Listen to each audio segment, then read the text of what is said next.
The airport was buzzing with morning energy, sunlight streaming through glass walls, voices blending with the distant hum of engines. Among the travelers stood Karen, designer sunglasses, pearl necklace, and the kind of confidence that came from believing the world owed her comfort. She had her first-class ticket and her perfect latte, and she wasn't about to let anything or anyone ruin her flight.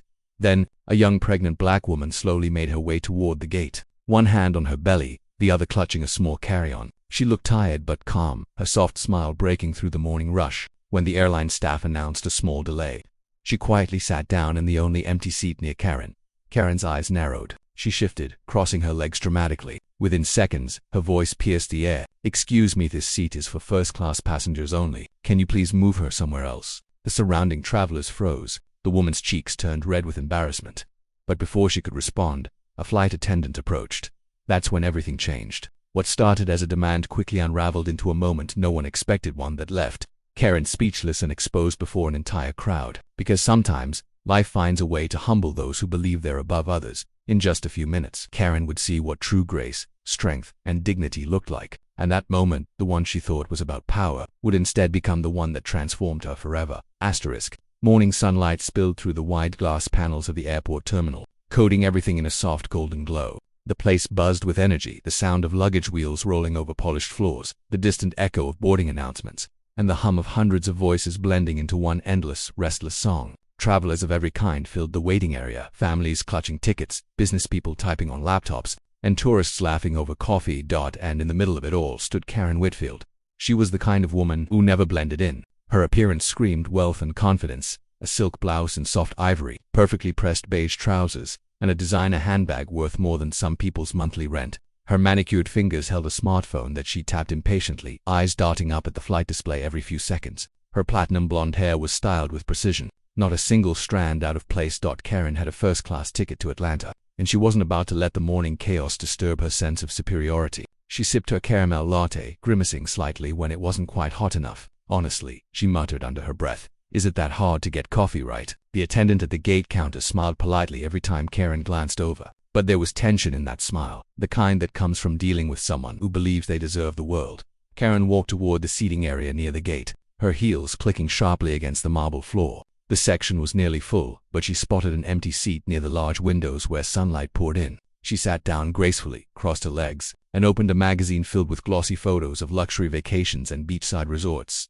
She was flipping through an article about exclusive spa retreats when a soft, tired voice interrupted her focus.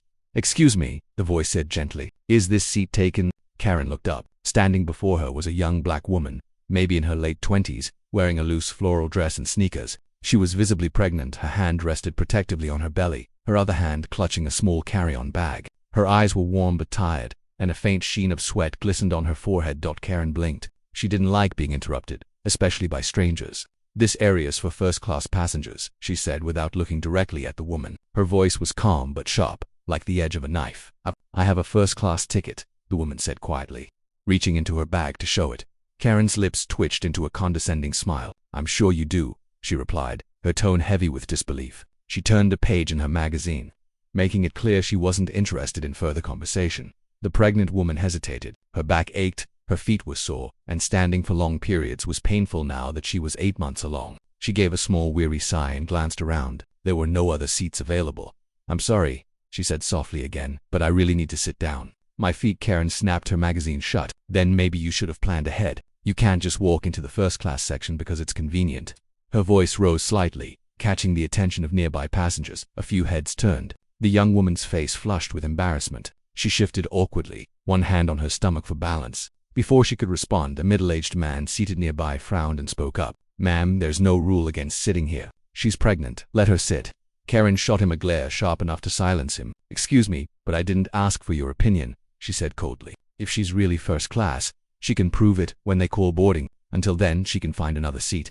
Her words hung in the air like a slap. The young woman looked down, clutching her ticket tightly. The murmurs around them grew louder. Karen could feel the stares, but she lifted her chin higher, pretending she didn't notice. She was used to judgment, but she believed she was always right. A moment later, a flight attendant approached. She was a young woman with neat brown hair and kind eyes. "Is everything all right here?" she asked, her tone cautious. Karen leaned back in her chair. "Yes, everything's fine," she said with a smile that didn't reach her eyes. I was just explaining that this area is for first-class passengers, and this woman seems to have made a mistake. The attendant turned to the pregnant woman. Ma'am, may I see your ticket, please? The woman nodded and handed it over. The attendant scanned it quickly, then looked up. You're absolutely fine here, Miss Johnson, she said warmly. You're first class, and we'll be pre-boarding you shortly, especially since you're expecting. Karen's smile froze. What? She blurted before she could stop herself. The attendant turned to her politely. Yes, ma'am. Ms. Johnson is one of our priority passengers today. A ripple of whispers moved through the crowd. The man from earlier shook his head with a small smirk, clearly enjoying the turn of events. The pregnant woman, Maya Johnson, smiled faintly. Thank you, she said softly to the attendant.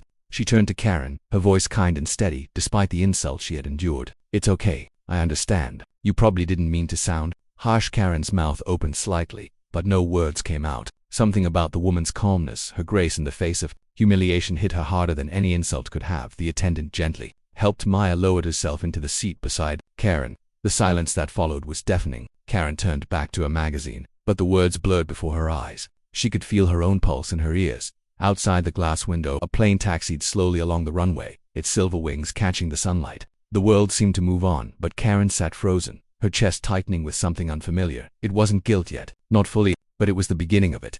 She glanced sideways at Maya, who had closed her eyes for a moment, one hand gently rubbing her belly as if soothing the life inside her. Her breathing was steady, peaceful. Karen felt something twist in her gut, not anger this time, but discomfort. It wasn't about the seat or the rules. Deep down she knew that. It was about how easily she had dismissed someone who simply wanted a place to rest. When the boarding call finally echoed through the terminal, first-class passengers may now board. Karen stood up, clutching her handbag tightly. Maya rose beside her, slower but steady. The flight attendant smiled and gestured for Maya to go ahead. Karen watched her walk forward, her steps gentle but full of quiet strength. For the first time that morning, Karen didn't feel like the most important person in the room, and for the first time in a long while, she wondered if she ever truly had been. The bright sunlight bathed the airplane as passengers began boarding, one by one, their shoes clicking softly against the narrow aisle. Karen adjusted her sunglasses and stepped aboard, her designer bag slung perfectly over her shoulder. She always loved first class, the wide leather seats, the complimentary champagne, the quiet separation from the rest. It was her comfort zone, her little kingdom of calm and control. As she reached her seat, she felt her irritation fade a little. The window view was perfect, the sky a deep, cloudless blue, stretching endlessly beyond the wings. She slipped off her jacket and placed it neatly on her lap, glancing around at the other first-class passengers. Most were business travelers typing away on laptops, some scrolling through their phones, a few already relaxing with drinks. Then she froze. A few rows ahead, she saw Maya, the pregnant woman from the gate, carefully settling into her own seat. Her belly was visible even beneath her loose dress, and she moved with the same quiet grace as before. A flight attendant helped her place her bag in the overhead compartment and offered a warm smile before checking if she needed anything. Karen looked away quickly, her lips tightening. Of all the people to end up in first class, it had to be her.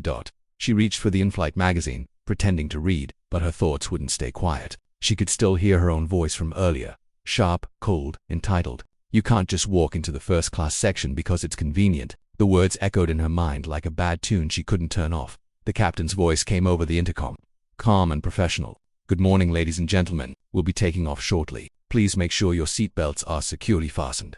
As the engines began to hum, Karen took a deep breath and stared out the window. The plane started rolling down the runway, sunlight glinting off the wings. Within minutes, the ground below began to shrink, buildings turning into tiny blocks, roads into thin lines of silver. For a while, silence filled the cabin, broken only by the soft hum of engines. The flight attendants began moving about, offering warm towels and drinks. Karen ordered sparkling water and tried to relax, but something about the entire morning clung to her like static. A gentle voice pulled her out of her thoughts. Excuse me, Maya said softly. She was standing in the aisle, balancing herself carefully as she looked down the row. Would you mind if I get by? I need to stretch my legs a bit.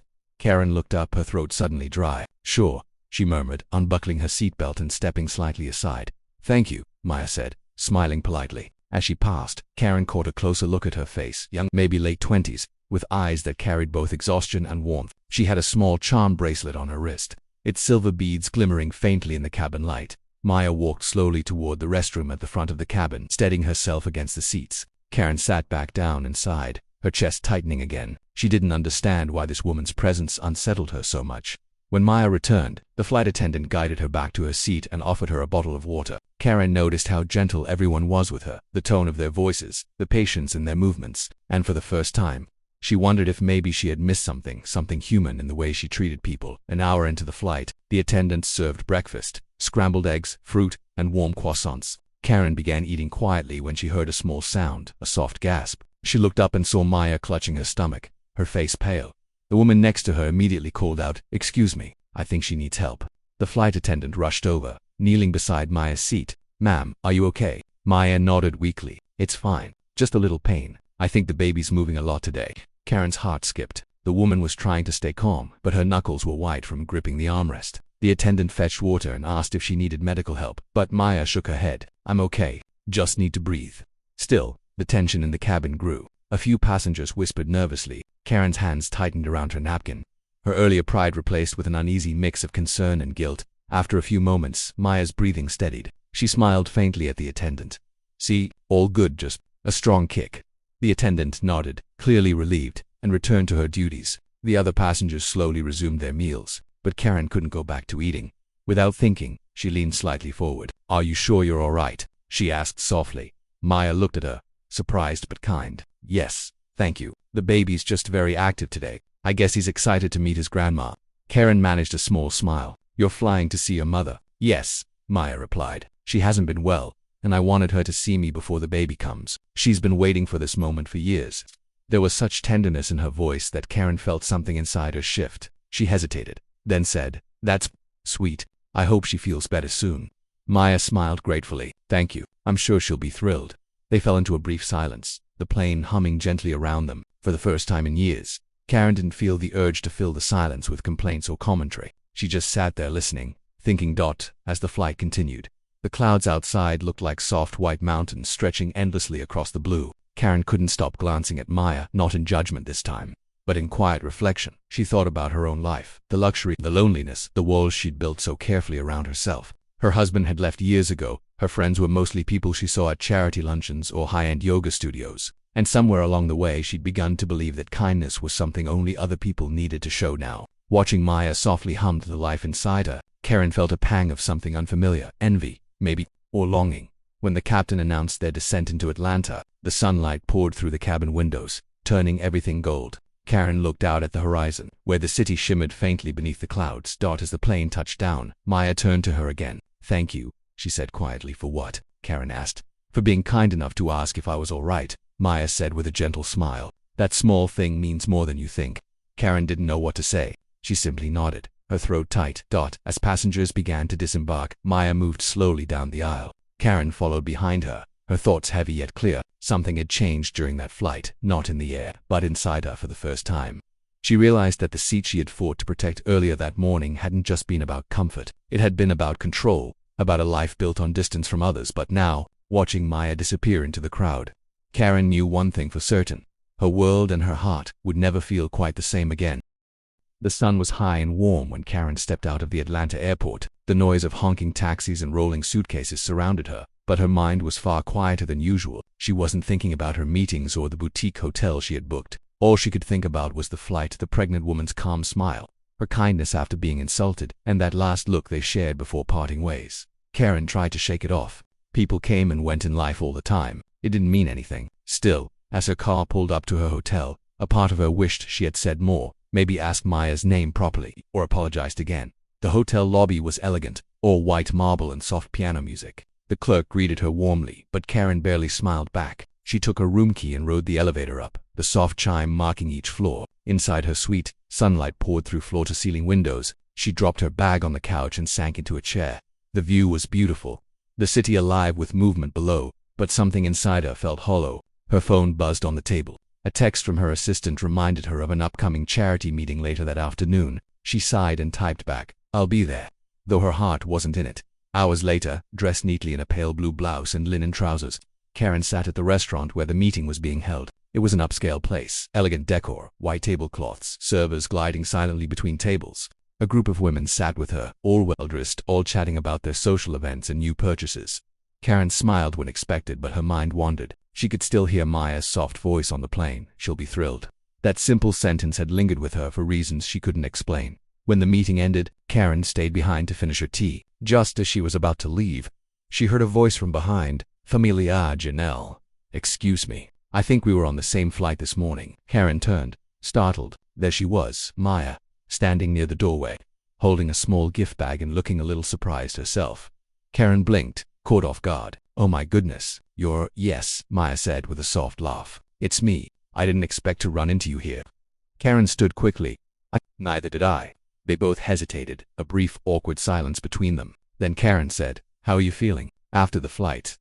Maya smiled, placing a hand gently on her belly. Better. The baby's been restless, but I'm used to it. I just came here to pick up something before going to my mom's.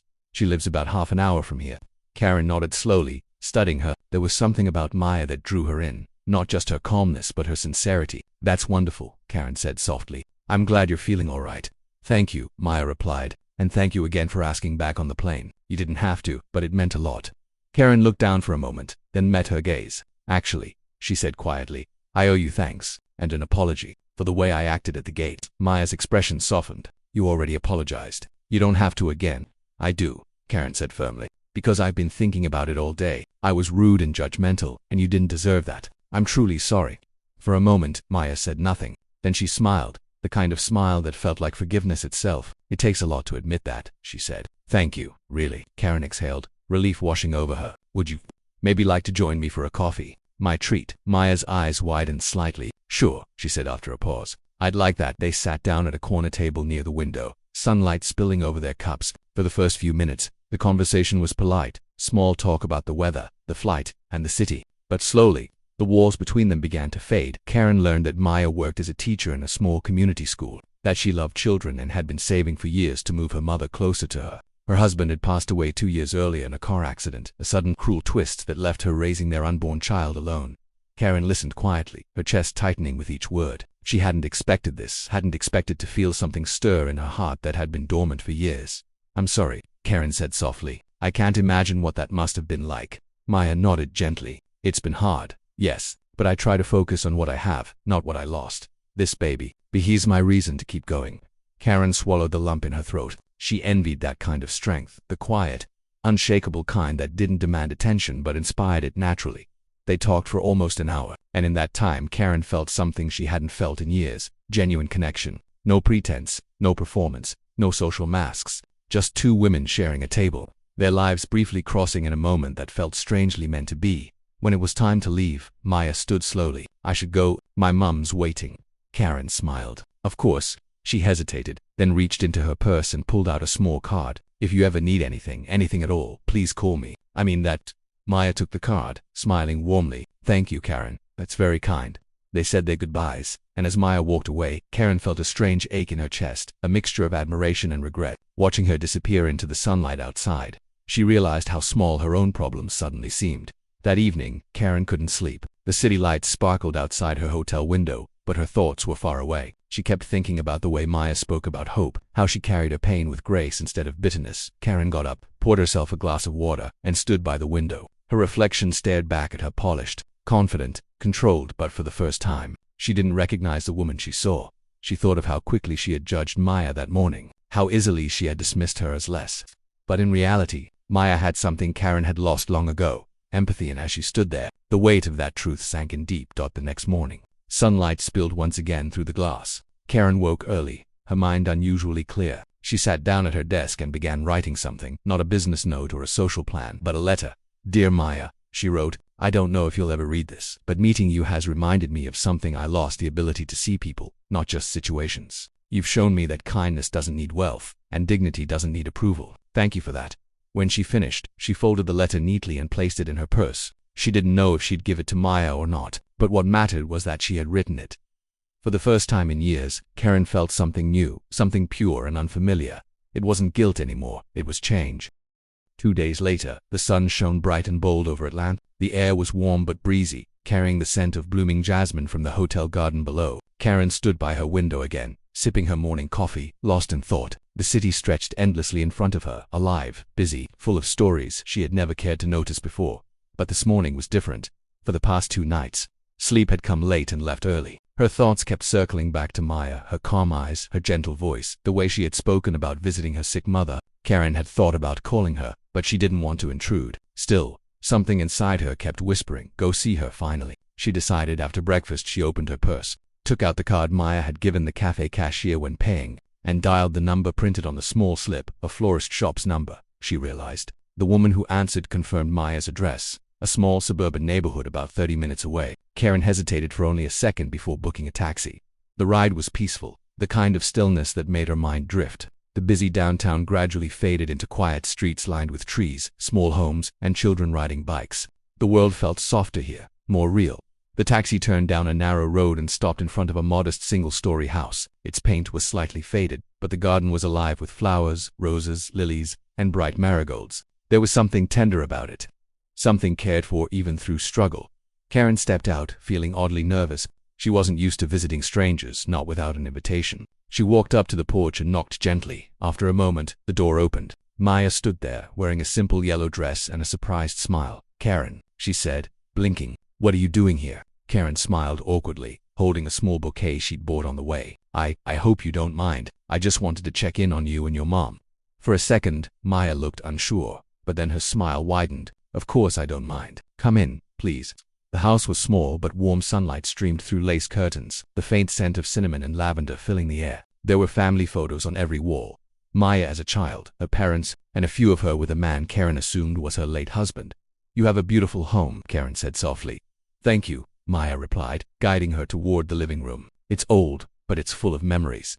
Karen noticed the details: the handmade quilts draped over the couch, a half-knitted baby blanket resting on a chair, and a little bassinet in the corner already prepared. It was simple, but there was love in every corner. "Would you like some tea?" Maya asked. "Yes, thank you," Karen said, sitting down. Her eyes wandered to a framed photo on the side table, Maya's wedding picture. The man in it looked kind, his arm around her, their smiles wide and genuine. Maya returned with 2 cups of tea and set them on the table. "My mom's resting right now," she said quietly. "She's been in and out of treatment, but today's one of her good days." Karen nodded. "I'm glad to hear that." They sipped their tea in a comfortable silence. Through the window, the sunlight danced across the floor, catching the edge of Maya's bracelet, the same silver one she had worn on the plane. "You didn't have to come all this way," Maya said gently. "But I'm really glad you did." Karen smiled. "Honestly, I needed to. You've been on my mind since the flight. I guess I just wanted to see for myself that you're okay." "I'm managing," Maya said, her hand brushing her belly. "Some days are harder than others, but we get through them." There was strength in her voice, not loud or defiant, but steady. The kind that comes from enduring and still choosing to hope. Karen hesitated, then asked, "Do you ever get scared?" Maya looked at her. "All the time," she admitted softly, "but I try not to let fear win. My mom used to say, worry adds wrinkles, not solutions. So I breathe, I pray, and I keep moving." Karen chuckled lightly. "Your mother sounds wise." "She is," Maya said with a fond smile. "You'll see." Just then, a voice called faintly from down the hallway. "Maya, is someone here?" Maya stood up. "That's her. Would you like to meet her?" Karen nodded, feeling both nervous and honored. Maya led her to a cozy bedroom where an elderly woman sat propped up on pillows, a soft blanket over her lap. Her face was thin but kind, her eyes bright despite the fatigue in them. Maya said gently, "We met on my flight here." The older woman smiled warmly. "Oh, you must be the one who helped my daughter. She told me about you." Karen's chest tightened. "Actually," she said quietly, "it was the other way around. Your daughter helped me see things a little differently." The older woman chuckled softly. "She has that effect on people." They spoke for a while, light conversation about travel, family, and the baby on the way. Karen found herself laughing genuinely, something she hadn't done in what felt like months. The atmosphere in the small room felt peaceful, almost healing. When it was time to leave, Karen stood and said, "It was so lovely meeting you both. Thank you for welcoming me." Maya's mother reached out and squeezed her hand. "Kindness always finds its way home," she said softly. "You being here means more than you know." Those words lingered in Karen's chest long after she stepped outside. As she walked back toward the taxi, she paused at the garden gate and looked back. Maya stood on the porch, waving, the golden sunlight glowing around her like a halo. For a long moment, Karen simply watched the woman she had once judged, now the person who had unknowingly changed her entire perspective on life. The taxi driver asked, "You ready, ma'am?" Karen nodded slowly. "Yes, I'm ready." The ride back felt lighter somehow. The city skyline came into view again, but this time Karen didn't see buildings and traffic. She saw people, ordinary people with their own battles, their own quiet hopes. Back at the hotel, she placed the flowers she'd bought for herself in a vase and sat by the window, watching the sun begin to dip. Her thoughts were calm but full, like ripples in still water after a stone has been dropped. She realized something profound as she sat there. Change didn't always come from grand moments or huge losses. Sometimes, it came from the smallest encounters: a kind word, a smile, a second chance to do the right thing. Maya had taught her that without even trying. As the last rays of sunlight painted the city in gold and amber, Karen whispered softly to herself, maybe it's not too late to be someone better. And for the first time in years, she truly believed it.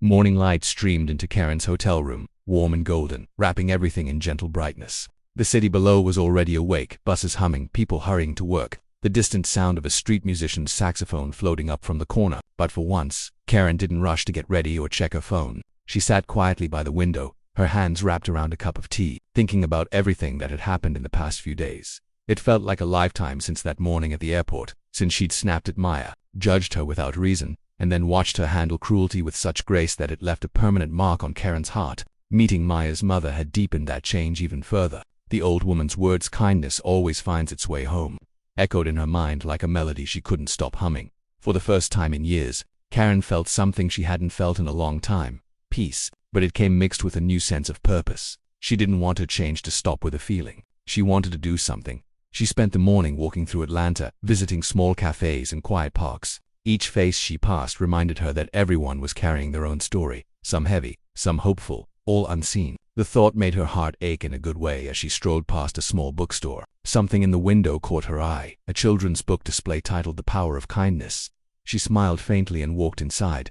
The smell of paper and coffee filled the air. On impulse, she bought 2 copies, one for herself and one for Maya's soon-to-be-born baby. By the time she returned to her hotel, the sun was high, the sky cloudless. She packed her bags slowly, carefully, as though closing this chapter of her life needed to be done with intention. She placed the book for Maya on top of her suitcase and thought for a moment before reaching for her phone. She hesitated only briefly before dialing the number on the card Maya had given her. It rang twice. Then a warm, familiar voice answered. "Hello, Maya, it's Karen," she said softly. "I hope I'm not calling too early." "Oh, hi." "Not at all. How are you?" "I'm good," Karen said honestly. "Actually, better than good. I was wondering if I could stop by for a quick visit before I head back home." "I have something for you." "Of course," Maya said. "Come anytime. Mom would love to see you again too." An hour later, Karen was standing once more in front of that little house with its blooming flowers and worn porch steps. The air smelled of jasmine and warm soil. Maya opened the door before Karen could even knock. Smiling brightly, "You really didn't have to bring anything," Maya said as Karen stepped inside. "It's just a small gift," Karen replied, holding out the neatly wrapped book. "For your baby. I thought maybe one day you could read it to him." Maya took the gift, her eyes softening. "That's so thoughtful, Karen, thank you." Her mother called out from the other room, and they went to see her. The old woman looked tired but cheerful, a knitted shawl over her shoulders. She greeted Karen like an old friend. "Ah, my favorite visitor," she said with a grin. "You came back." Karen smiled, sitting beside her. "I couldn't leave without saying goodbye." They talked for a long while about life, about choices, about how sometimes the smallest encounters could rewrite a person's story. The older woman listened to Karen speak about her regrets and how she realized she had spent too much of her life building walls instead of bridges. "My dear," Maya's mother said gently, "you're already rebuilding. You came back, that's what matters. We all lose our ways sometimes, but the heart remembers where kindness lives." Those words touched Karen deeply. She blinked away tears she hadn't expected to shed. "Thank you," she whispered. "You've both given me more than you know." Just then, Maya winced slightly, holding her stomach. "Oh," she breathed, "he's kicking again." Karen chuckled nervously. "Still restless, I see," as Maya said with a smile. "He'll be here soon. I can feel it." Karen reached out instinctively, placing her hand gently on Maya's belly. She felt the faint, rhythmic movement beneath her palm, small, but strong. Something inside her shifted again, a deep warmth, a reminder of how life itself was fragile, yet endlessly resilient. "That's amazing," Karen whispered, her voice trembling slightly. "It is," Maya said, smiling softly. "He's a little fighter already." When it was finally time for Karen to leave, she stood by the door, reluctant to say goodbye. "You take care of yourself, all right? And when your baby arrives, please, send me a picture." Maya nodded. "I will, and thank you for everything. You didn't have to come back, but you did. That means more than you know." Karen smiled, her eyes glistening. "No, Maya, you're the one who changed everything."